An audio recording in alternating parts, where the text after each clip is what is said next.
Right, so today we're going to talk about recovery work because I am sore as shit. I trained legs yesterday with my missus and she is just an absolute beast. She's just so conditioned, so she's pushed me put me through my paces at least, and I can barely walk. I just found out she's just PR'd on a squat for a triple. I couldn't even squat the bar right now.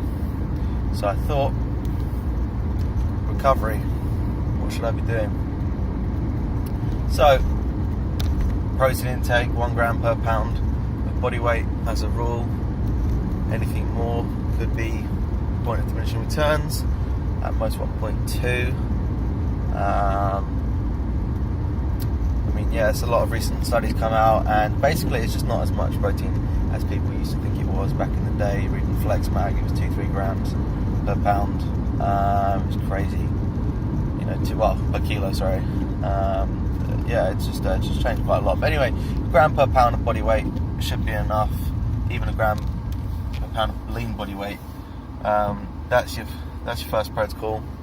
You want to be ideally splitting them up into meals throughout the day, so you're not just fucking smashing a massive steak for dinner and that's what you're going to get. You'd be better off splitting your protein throughout the day, somewhat evenly if possible, but I know that's not always possible. And you kind of want to be a bit normal, personally. I don't want to be, I've done it so many times, I don't want to be eating egg whites for breakfast. Just unless I have to. So I like to be a little bit balanced, kind of what I eat. But yeah, it's kind of important to split them somewhat evenly throughout the day. So protein, that's the big one. It's the first protocol. Water, are you hydrated? When you piss, is it clear? It should be kind of clear. If it's not, you're probably not drinking enough. Kind of that simple, but roughly 3 to 5 litres per day. If you're a guy, a bit more. If you're training in hot conditions, you're going to be on the high end of that. But yeah, urinating regularly, and it should be kind of clear.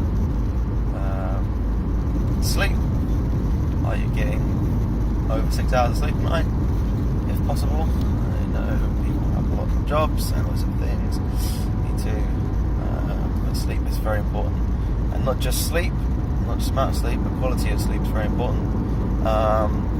Something I recommend is a good evening routine that can really set up a good night's sleep. Invest in an alarm clock, leave your phone in another room, Instagram and whatever else can wait until the morning. Read a book, do not use your phone in bed. That will massively change things for you. A lot of people say, I can't sleep at night, I don't know, I just can't sleep, I can't get off, and then you find out they're on Instagram liking pictures of big booty hoes until 1 in the morning for some reason. So that could be a good thing to get rid of. Something else can be quite effective is to do some maybe a bath or a shower, something to regulate your body temperature. It's quite good for the parasympathetic nervous system. Can sort of regulate temperature a little bit, and apparently it can help relax you. Do not play around with cold therapy in the evenings, so that's ice baths, contrast showers and so on, because that is likely to put you in a sympathetic state, i.e. rear you up, energize you, and you do not want that at night. So that's something for the morning. So it can be really useful to have a hot bath, perhaps Epsom salt bath. Epsom salts, are they bullshit? I don't really buy a lot of that. I'm quite a skeptical person. But, you know what I do like? Every now and again, nice hot bath. The thing I like about a bath as opposed to a shower is, I barely fit in it, but it's kind of nice. Me personally, maybe I light a candle, I listen to an audiobook, I'll put some Epsom salts in there, maybe some oils, and chill out, spend some time. Don't do that enough. That's kind of what I like about a bath. Don't do that in the shower. Shower's a bit more in and out. So, if anything, I think that's a benefit to it. Epsom salts, Do not buy them in Boots. Do not buy them anywhere. That's £5 for 1 kilo. That's mad. Amazon, 10 kilos, £20. Sorted.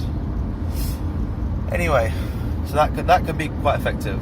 Meditation or breathing work can be done at night and or in the morning. This is very good for clearing the mind, a busy head. If you're like me, you have a very, very busy mind at night. A very busy mind all the time. So it's really quite important. If you have ever suffered with anxiety, personally I have, these kind of methods can be very, very effective in clearing the mind. And you'll sleep better, you'll feel better, and so on. So some meditation can be good. What would I recommend? Even just as simple as 10 of the biggest breaths you can before bed can be helpful. 10 of the biggest inhalations. Big breath in 10 times, blow it all out. That in itself, just 10 times, taking really a long time doing that can be effective. The Wim Hof method, WIMHOF method, can be super effective. I really enjoy that. Yeah, check that out if you've never done it. Wim Hof. Spend some time, figure out how to do it. Man, that stuff is cool. Can be pretty trippy, but definitely puts you in a relaxing state. You can do that with the stretching routine or just sitting there. That can be useful. But yeah, just kind of having an evening routine can be good. I personally get home from the gym, I train till quite late, I work quite long hours. I train till late. I have my meal. I try not to make the meal too big before bed. I want to try and eat an hour at least before bed, or earlier if possible. You don't want too much sitting in your stomach because your body's going to be digesting it. You don't want to be drinking large amounts of water before bed, obviously for the same reason. You don't want to be getting up throughout the night. So yeah, I mean, that's something as well. But have a routine. Come in, eat your meal up. Just try and have your work. You're going to be in bed at whatever time needs to be to try and get roughly 8 hours if possible. If possible, of course. Everyone's got a life. Everyone's got jobs and so on. So, if possible, yeah, have a routine. I'm going to eat. You know, I should be eating roughly at this time. I'm not going to drink anything after this time. Roughly, you know, don't be too anal about these things, but just have a rough idea in your head. Right, I'm going to go to bed in 2 hours or an hour. Probably shouldn't have this fucking great big massive meal now. Obviously, you know, I don't believe that anything bad about eating late, but your body will be digesting it. So, what else can be useful? So anyway, yeah. So that's Jesus. That could be a big part of it. Sorry, crazy motorbike just distracting my train of thought. Anyway, we're back on. So, there, that can be really useful, having an evening routine. You know, you have a bath, you sit down, maybe you do some breathing or meditation. That's not for you, I completely understand. But if you've never tried it, I suggest giving it a go, because it could be for you. It could be for you. If you've never tried it, it could be something you really enjoy. If you're serious about recovery and bettering yourself, I would give it a go for sure. Yeah, that can be good. Something else that can be quite effective is having a notepad next to your bed or in your drawer, like I do. And if you have any thoughts running through your mind, whatever it may be about work, training, so on, I just jot it down on the notepad. That's, you know, that helps as well. Yeah, and then morning routine as well. That can be useful. Kicking the day off the right way. Time depending, I quite like to do some stretching in the morning if possible. I like to wake up a little bit earlier and just do some real basic stretches. And when I mean basic stretches, I mean what I used to do for a very long time when I couldn't do a bodyweight squat without O shoes, because I used to find it painful, I didn't have the ability. What I would do is every day I'd make a cafetiere of coffee, I'd sit in the bodyweight squat, Asian squat, paleo chair, whatever you want to call it, and I'd sit there down on the floor, have a pot of coffee and a cup, and I'd sit in the squat, and I'd try every day to try and finish this whole cafetiere in this position. and over a period of maybe 3 or 4 weeks, I could do up to 20 minutes sitting comfortably in a squat position. And now I can still do that. Now I pop down in a squat anywhere, sit somewhat comfortably. So that's what I mean about that. You can do it like passively. The couch stretch up against the wall with good form is absolutely fantastic for opening up the hips. If you've got a desk job, I would recommend something like that. The couch stretch against the wall.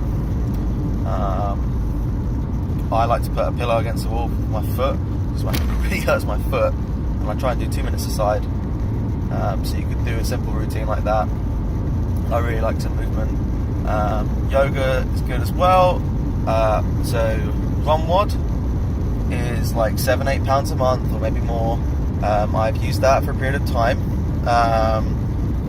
and I did that every day, and the stretching is around 20 to 40 minutes, and it's pretty good, and you have every day something different. But more recently, I've just gone on yoga videos. I think like Yoga with Adriene or something like that, and I just click on a random video and I just do that, or I pick a weak point, or I make my own routine up, and you don't need to spend another tenner a month on ROMWOD. I have some problems with ROMWOD as well. It's really not direct enough. It's really not. They do a lot of things over and over again, and you can end up creating quite a lot of mobility inefficiencies because you never ever stretch certain areas because they just don't tackle it. So, and it's not customized. So I personally think maybe having a rough idea of some weak areas that you want to mobilize can really help. Just doing that in the morning again, or in the evening before bed. But in the morning you could do more active stretching than in the evening for obvious reasons. So stretching, do you need to stretch? Well, that I'm not sure on. But do I do it? Yes. It's an insurance policy. It's an insurance policy. If I didn't do it, I would kick myself if I got injured. And I am injured. But when I've been injured before and I haven't done anything, it's just an insurance policy. If you can get into better positions and have options, you're far more likely to get. You're far less likely, I should say, to get injured. So I would only really recommend stretching very regularly on areas if you lack mobility. But I think a short bout 10-20 minutes per day or every other day, depending on time commitments. And I'm watching TV, I'm on the floor stretching. Something like that. I'm not talking, dedicated time when, just fit it into your life. When I'm at work, I set an alarm every 20 minutes if possible, and set up an app called Stand Up on your phone. Get that, that's good. Set alarm every 20 minutes, you just stand up for a couple of minutes. And then I stand up and I put my top of my foot on the back of my chair, stretch my heels out, move around, do some like neck movements and so on. You don't want to be desk bound for too long. Do not have a big bottle of water, have smaller cups, drink regularly and go and fill them up. So there's a lot of things you can do, but just don't be sitting down for hours at a time, because your hips will bound up, become short, and your mobility will suffer. And then you can lead to hyperextension, pelvic issues, and lower back issues, and all sorts. So it's important to stay kind of mobile.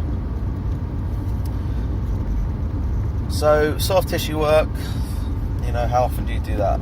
I kind of only do soft tissue work when I've got an issue or a problem area I think could be useful to work on. Foam rolling has only really been shown to kind of have short-term relief. I don't really fully agree with that, in the sense that I have found I've got little problems to be able to roll it out or something and get long-term relief out of it. However, the studies kind of show that it can really have a great short-term release of problem areas, so it might be a good idea to foam roll directly before exercise, so you have a dynamic warm-up, and then you're potentially foam rolling your glutes or your quads as you warm up in between your sets, and that could actually have a better effect. So that's a good kind of passive thing. What else is good? You don't really want to. I'm not big on ice too much, because because it's fucking painful having a cold bath, whatever, is horrible. I'd only do them when I really want to reduce inflammation in an area. But yeah, anyway, there's some brief kind of tips on recovery, things you should be doing, things you should check out. Something else that can be really good, just quickly, if you're not doing it, the single best thing is just making sure you're moving through range and getting blood flow. So if my legs are really sore right now, I'm going to jump out the car, I'm going to go for a walk for 20 minutes before I go home, because it's on a quite nice day and the blood flow will help me recover. Even better would be to be jump on a bike. Mine goes stolen, and that would be even better. Pump the blood around the legs, and the fresh blood will really help aid recovery. Active recovery, you've got to be careful. There is a point of diminishing returns, and there is a point where conditioning can turn into fatiguing, and training doesn't exist in a vacuum, and you can do a really hard conditioning workout, running around, hitting a tyre with stuff, and the next day you're fucked and you're wondering why. So I would recommend either light and easy barbell circuits. Something that I've done for conditioning before is just do 10 minutes max reps on bent row and abs. That's a classic one. Do some dead mill sprints, some prowlers and stuff like that. That could be good. Again, these are slightly more taxing. Making sure you're getting in more steps if you count your steps. Cycling for 10 to 20 minutes. Stairmaster 20 minutes. Easy. You don't want to kill yourself in these things, but you do want to force blood around and get the heart rate up and force the blood around the muscles, and that will really really help your conditioning more than anything. And by that I mean your ability to recover. So yeah, I mean that's going to be the single best thing to recover for recovery, is that. So you've got some recovery workouts you could do, making sure you're moving through range of movement, some light stretching, protein intake, water intake, and obviously overall calorie consumption as well. Like, if you're obviously on a deficit, you might struggle to recover as well, but you know, take it as it comes, depending on where you are in your training and if that's something you're doing. But yeah, anyway, that's a few things on recovery that I'm just thinking as I'm driving home, and a few things that I need to do tonight. But yeah, check them out, and hope you get on well.